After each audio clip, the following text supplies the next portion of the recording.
Saiu o capítulo novo de Jinx e eu trouxe alguns pontos para podermos conversar sobre. O capítulo foi basicamente em volta da trama do assédio que o Dan sofreu antes no antigo hospital que ele trabalhava.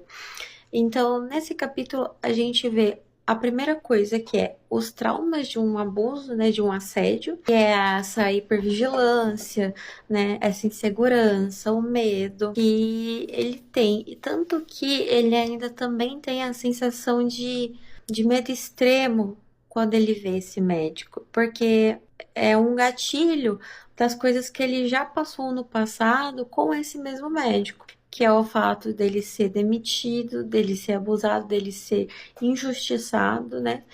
E assediado.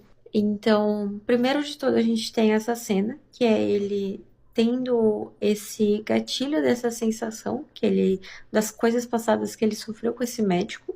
Em seguida, ele vai pro banheiro, dá uma respirada. A gente, em seguida, tem Jae Kyung descobrindo algumas coisas sobre. O médico estava falando mal do Dan e o Jae Kyung estava se irritando ao ponto de quase bater nele se não fosse pelo Dan pedindo para não bater por causa que ele tem um combate logo.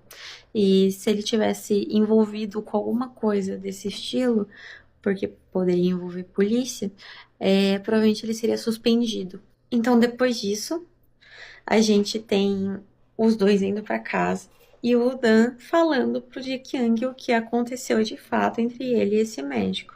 E a gente tem o outro ponto, que é, conforme o Dan explicava pro Jae Kyung o que aconteceu entre ele e esse médico no passado, o Jae Kyung foi notando o quão profunda e danosa foram suas ações com o Kim Dan no passado. A gente vê a ficha caindo do Jae Kyung e ele sabia que ele tinha sido péssimo com o Dan, mas ele não tinha se tocado do o quão danoso isso tinha sido. A gente vê em um personagem que já tá mudando um pontapé para uma mudança fixa, porque ele já estava mudando, principalmente mudando um pouco a sua visão de mundo, perdoando um pouco mais, tendo um pouco mais de paciência com as pessoas, sendo um pouco mais resiliente com as situações.